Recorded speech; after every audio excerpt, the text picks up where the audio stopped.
Hi, very good morning to all. I welcome you once again on my official YouTube channel Let's Learn Commerce. शुभ संध्या, good evening to all. मैं रवि रोशन आप सबों को अपने official YouTube channel Let's Learn Commerce पे हार्दिक स्वागत करता हूं। और इस चैनल पे आपको free of cost 11th class की अभी वीडियोस अवेलेबल करवाई जा रही हैं। हर सब्जेक्ट पे हमारे वीडियोस होते हैं, accountancy, business studies, economics, business maths. तो हर सब्जेक्ट को कवर करते हुए हम इस कोविड-19 और फ्लड सिचुएशन में आपके लिए free of cost video provide कर रहे हैं। तो हमारी भी कुछ एक्सपेक्टेशन है। क्या एक्सपेक्टेशन है हमारी? तो प्लीज़ आप चैनल को सब्सक्राइब कर लें, बेल आइकन को प्रेस कर लें, जिससे नए वीडियोज़ के अपडेट्स आप तक पहुंच सकें। ज़्यादा से ज़्यादा लाइक और कमेंट करें, साथ ही शेयर करें अपने नियर एंड डियर के बीच में, ताकि वो भी लॉकडाउन में अपने पढ़ाई को जारी रख सकें। और साथ ही आप हमें अनअकैडमी के लर्निंग ऐप पे फॉलो भी कर सकते हैं। वहाँ भी आपको बहुत सारी वीडियोस मिल जाएंगी। रवि रोशन KR6388 ये सिंपल आप टाइप करके वहाँ अनअकैडमी के लर्निंग ऐप पे आप फाइंड कर सकते हैं और वहाँ भी कॉमर्स रिलेटेड वीडियोस को वॉच कर सकते हैं। तो आइए मूव करते हैं हम अपने क्लास की ओर। और इससे पहले मैं आपको बता दूं कि हमने पिछले क्लास में, अकाउंटेंसी के पिछले क्लास में क्विज़ कंडक्ट किया था। वो पार्ट 1 था, बेसिक अकाउंटिंग टर्म से रिलेटेड पहला क्विज़ हमने कंडक्ट करवाया था, ठीक। और उसी के दूसरे हिस्से को लेकर आज हम आए हैं। पिछले सेशन में हमने 12 क्वेश्चन किए थे, ऑब्जेक्टिव मल्टीपल चॉइस क्वेश्चन, और आज भी 12 क्वेश्चन हम लोग करेंगे। ये भी मल्टीपल चॉइस क्वेश्चन होंगे। मैं आप सबों को 4 ऑप्शन प्रोवाइड करूँगा। आपको करने क्या है, आपको अपने पास एक पेन और पेपर रखना है। मैं पहले सवाल दूंगा, उसके बाद 4 ऑप्शन बोलूँगा। स्क्रीन पे ऑप्शन होंगे, आपको अपने कॉपी पे जो सही ऑप्शन आपको लगेगा ABCD, उनमें से कोई एक आपको अपने कॉपी पे उसे नोट डाउन कर लेना है। फिर मैं आपको फाइनल आंसर बताऊंगा, उससे फिर क्रॉस चेक करना है अपने आंसर को, और तब मार्क करना है 1 मार्क से अपने सवाल को। तो आउट ऑफ 12 आपके कितने मार्क्स होते हैं ये आपको कमेंट बॉक्स में बताना है। आप हमारे व्हाट्सएप ग्रुप से ऐड होके PDF फ्री में पा सकते हैं। हिंदी और इंग्लिश दोनों मीडियम में प्रोवाइड हम अवेलेबल करवाते हैं। तो आप अपने व्हाट्सएप ग्रुप से ऐड होने के लिए आप अपना नंबर और अपना नाम जो कमेंट बॉक्स में ऐड कर दें। मैं जल्द से जल्द कोशिश करूंगा कि आपको अपने व्हाट्सएप ग्रुप में ऐड कर दूं। आइए शुरू करते हैं हम अपना आज का ये सेशन, और हम अपने पहले क्वेश्चन की ओर मूव करते हैं। हमारा पहला क्वेश्चन है गुड्स मीन्स, जिसको हम लोग माल बोलते हैं व्यापारिक भाषा में, वो क्या है? पहला ऑप्शन है आपके पास commodity to be bought and sold, वस्तु जिसे खरीदी और बेची जाती हो। दूसरा ऑप्शन है आपके पास commodity to be used as an assets, ठीक है, वैसी चीज़ें जिसे एसेट्स के रूप में खरीदा जाता हो व्यापार में, वो। थर्ड ऑप्शन है आपके पास commodity to be bought out not to be sold, मतलब ऐसी चीज़ें जिसको खरीदी तो जाती हैं लेकिन बेची नहीं जाती। और फोर्थ ऑप्शन है आपके पास नन ऑफ दीज। तो आपको फाइंड आउट करना है इन चारों में से सही जवाब कौन सा है। आपका समय शुरू हो चुका है। 10 सेकंड के अंदर आपको अपने आंसर जो है कॉपी पे लिख लेना है।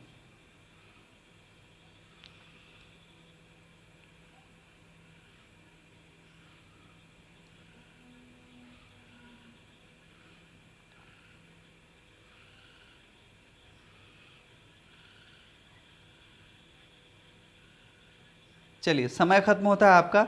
मैं बता दूं, इस सवाल का पहला आंसर जो है, पहला ऑप्शन जो है वही सही है।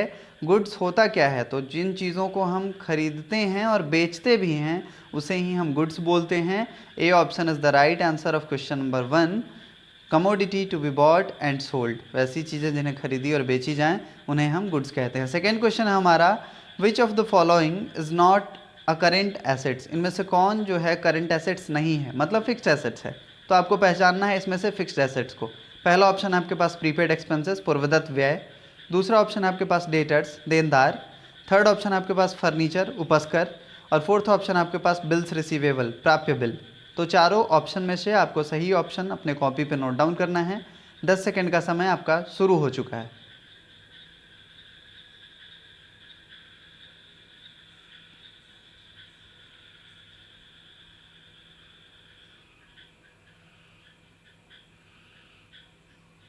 चलिए, समय खत्म होता है आपका। और इस सवाल का जवाब मैं आपको बता दूं कि इस सवाल का सही जवाब क्या होने वाला है। तो इस सवाल का सही जवाब होगा हमारा फर्नीचर, क्योंकि प्रीपेड एक्सपेंसेस, डेटर्स और बिल्स रिसीवेबल ये तीनों के तीनों करेंट एसेट्स हैं, जबकि फर्नीचर जो है वो हमारा फिक्स्ड एसेट्स है। मूव करेंगे हम अपने अगले क्वेश्चन की ओर, और हमारा अगला क्वेश्चन थर्ड जो है वो है which of the following is not a tangible assets. Tangible assets इनमें से कौन नहीं है, मतलब इनटेंजिबल कौन है ये आपको बताना है। पहला ऑप्शन आपके पास मोटर कार का है, सेकंड ऑप्शन है आपके पास गुडविल, थर्ड ऑप्शन आपका स्टॉक है, और फोर्थ ऑप्शन है आपका बिल्डिंग। चार ऑप्शन है आपके पास। सही ऑप्शन जो है आप अपने कॉपी में नोट डाउन कर लें, मैं आंसर बताऊंगा तो आप अपने आंसर को क्रॉस चेक कर लेंगे। आपका समय शुरू हो चुका है।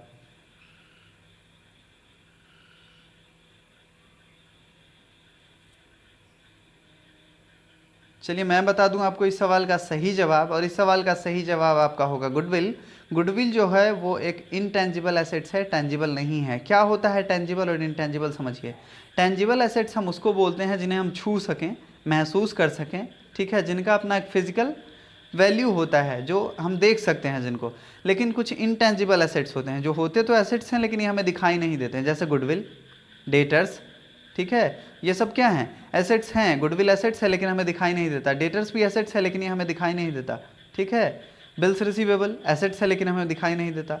तो ये सारी चीज़ें, ये सारे एसेट्स जो हैं, गुडविल जो है ये हमारा इस ऑप्शन में ये इनटेंजिबल एसेट्स है, जैसे जिसका व्यवसाय में बहुत महत्व है लेकिन इसका कोई फिजिकल अपीयरेंस नहीं होता है। So B is the correct option of question number third, और इसीलिए बी जो है ये हमने टिक कर दिया। फोर्थ क्वेश्चन की ओर मूव करेंगे हम। हमारा चौथा सवाल होगा investment account is related to, विनियोग खाता किससे संबंधित है। पहला ऑप्शन है आपके पास पर्सनल अकाउंट, व्यक्तिगत खाता। दूसरा ऑप्शन है आपके पास रियल अकाउंट, वास्तविक खाता। थर्ड ऑप्शन है आपके पास नॉमिनल अकाउंट, नाम मात्र खाता। And the fourth one is none of these. आपका समय शुरू हो चुका है, जल्द से जल्द आप अपने कॉपी में इस क्वेश्चन के आंसर को नोट कर लें।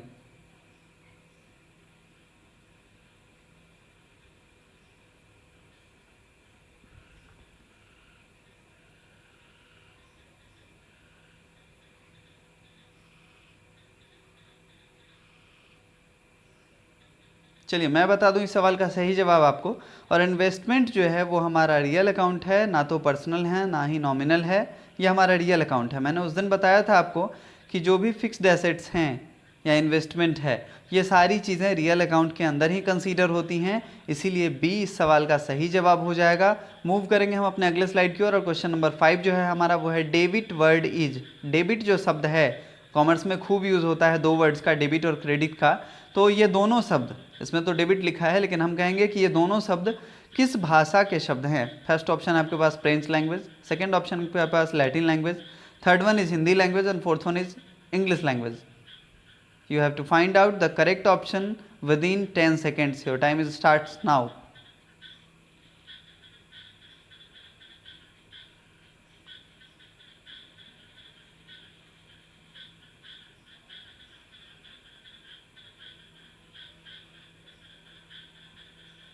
चलिए आपका समय सीमा समाप्त हो गया है। मैं इस सवाल का सही जवाब आपको बता दूं कि डेबिट और क्रेडिट दोनों के दोनों लैटिन वर्ड हैं, ठीक। अगले क्वेश्चन पे हम मूव करेंगे क्योंकि इसके बारे में कोई कॉन्सेप्ट और है नहीं देने को। छठा सवाल जो है हमारा वो है it is given to a businessman while clearing of payment before certain period. किसी बिजनेसमैन को इस तरह की छूट दी जाती है जब वो अपना पेमेंट क्लियर करता है, ठीक है। किसी खास पीरियड से पहले अगर वो अपने पेमेंट को क्लियर कर लेता है तो इस तरह की छूट व्यापारियों को दी जाती है। इसके बारे में पिछले क्लास में हमने डिस्कस भी किया था। आपको बताना है सही ऑप्शन क्या है। फर्स्ट ऑप्शन है आपके पास कैश डिस्काउंट, सेकेंड ऑप्शन है special discount, third one is trade discount, and fourth one is none of these. 10 second के अंदर आप अपने सवाल का सही जवाब जो है कॉपी में नोट डाउन कर लें।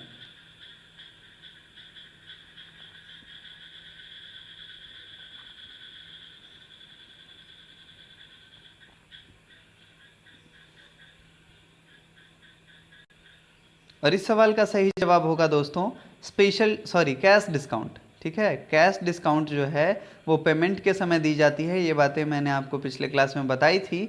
और इसका एक और फंक्शन हमारे समझ में आ जाया कि जब कोई किसी खास समय अवधि जो समय दी गई है उससे पहले पेमेंट कर देता है, ठीक, विद इन टाइम पेमेंट अगर कर देता है तो फिर उसे as a reward cash discount provide किया जाता है। क्वेश्चन नंबर 7 की ओर मूव करेंगे हम, और क्वेश्चन नंबर 7 है formula of liquid assets is. Liquid assets का फॉर्मूला, तरल संपत्ति निकालने का फॉर्मूला इसमें से क्या है।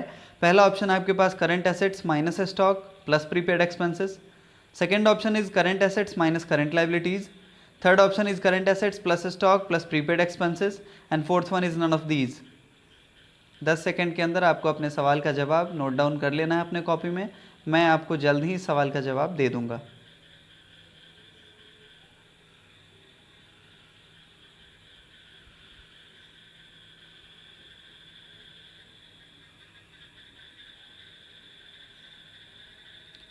Time up. इस सवाल का सही जवाब होगा आपका current assets minus stock plus prepaid expenses, option A. Option B जो है वो हमने पिछले क्लास में देखा था, ये वर्किंग कैपिटल का फॉर्मूला है current assets minus current liabilities, ना कि लिक्विड एसेट्स का।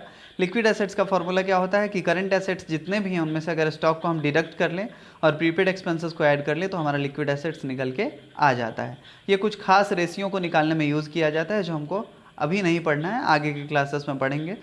अब हम बात कर लें क्वेश्चन नंबर 8 की, और क्वेश्चन नंबर 8 जो है वो है लॉन्ग टर्म लाइबिलिटीज़। इनमें से लॉन्ग टर्म लाइबिलिटीज़ आपको पहचानना है। पहला ऑप्शन है आपके पास डिवेंचर ऋणपत्र, दूसरा ऑप्शन है आपके पास बिल्स पेएबल देय बिल, तीसरा ऑप्शन है आपके पास क्रेडिटर लेनदार, और चौथा ऑप्शन है आपके पास आउटस्टैंडिंग एक्सपेंसेस अदत्त व्यय। आपको इन चारों ऑप्शन में से सही जवाब अपने कॉपी में नोट डाउन करना है। जब मैं आंसर बताऊंगा तो आप क्रॉस चेक कर लेंगे। Your time starts now.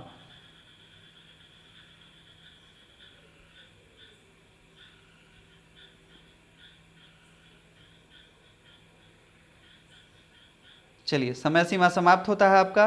दोस्तों, इस सवाल का सही जवाब डिवेंचर होगा, फर्स्ट ऑप्शन।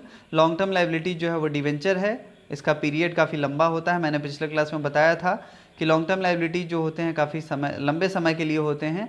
इसके अलावा जो करंट लाइबिलिटीज़ होते हैं उनका ड्यूरेशन जो होता है वो कम होता है। मूव करते हैं अपने अगले सवाल की ओर। हमारा अगला सवाल है capital expenses results. Capital expenses के परिणाम स्वरूप क्या होता है? फर्स्ट ऑप्शन है आपके पास decrease in assets, second option है आपके पास decrease in liabilities, third option है आपके पास इंक्रीज एसेट्स, और फोर्थ ऑप्शन है आपके पास नन ऑफ दीज।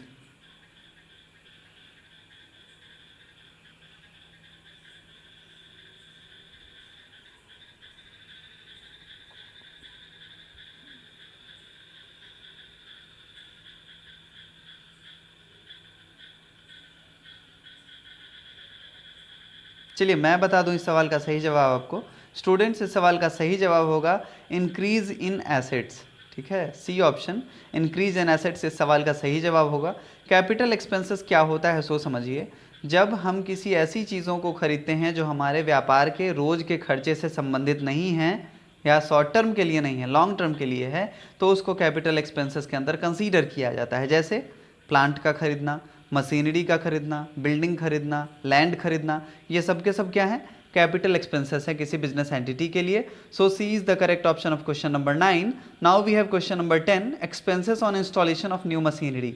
नए मशीनरी को लगाने पे जो हम खर्च करते हैं वो किस तरह का खर्च होता है? पहला ऑप्शन है आपके पास कैपिटल एक्सपेंसेस, दूसरा ऑप्शन आपके पास capital losses, third one is revenue expenses, and fourth one is revenue loss. You have to find out the correct option within 10 seconds.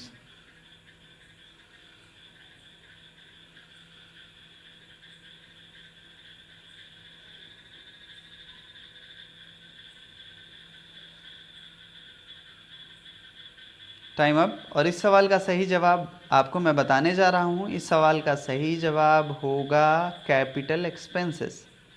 जो भी हम खरीदते हैं, ठीक है, मशीनरी हो, प्लांट हो, बिल्डिंग हो, तो उसके रिपेयर पे, इंस्टॉलेशन पे, ट्रांसपोर्टेशन पे, इन चीज़ों पे जो खर्च होता है उसको हम जोड़ के उसमें दिखाते हैं और वो सबके सब कैपिटल एक्सपेंसेस होते हैं। So A is the correct option of question number 10।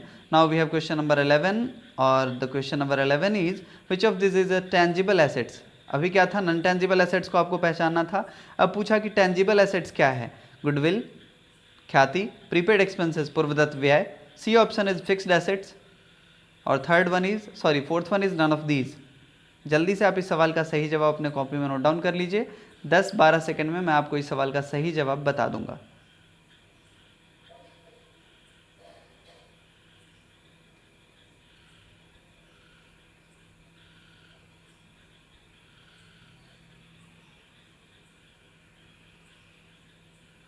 समय सीमा समाप्त हुआ आपका, और इस सवाल का सही जवाब होगा फिक्स्ड एसेट्स। ठीक है।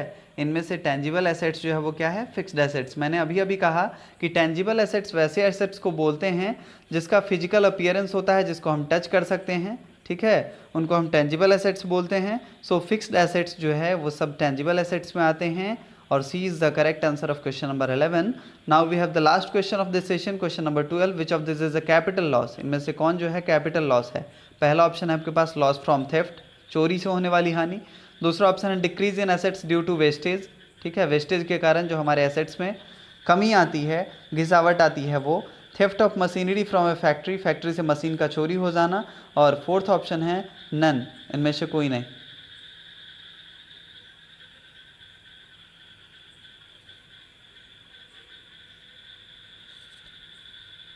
दस सेकेंड है आपके पास, अपने सवाल का सही जवाब कॉपी में लिख लीजिए। ये हमारे सेशन का लास्ट सवाल है, जल्द ही मैं आपको इस सवाल का जवाब दे दूंगा और इसके साथ ही ये सेशन हमारा ओवर हो जाएगा।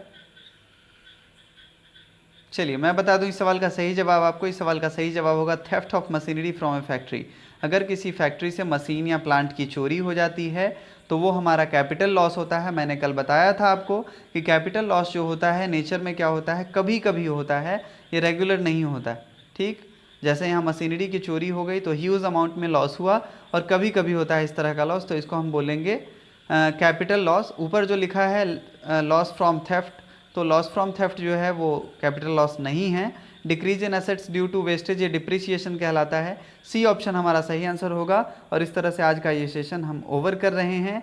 होप कि आप सबों को ये सारे क्वेश्चन समझ में आए, और एक और उम्मीद कि आप सारे क्वेश्चंस को रिमाइंड कर लेंगे, अच्छे से याद कर लेंगे, ताकि आपके एग्जामिनेशन में कहीं कोई प्रॉब्लम आपको ना आए और आपका बेस ठीक होता रहे, ताकि क्लास 12th में जब आपको अकाउंटेंसी पढ़ना हो तब आपको कहीं कोई दिक्कत ना आए, आप सारे टर्म को अच्छे से पहचान जाएं, ठीक है। तो इस तरह से हमारा आज का एक क्लास ओवर होता है। जल्द ही आपके साथ अगले वीडियो में हम रूबरू होंगे। तब तक के लिए all the very best to you. Thank you very much for watching this video.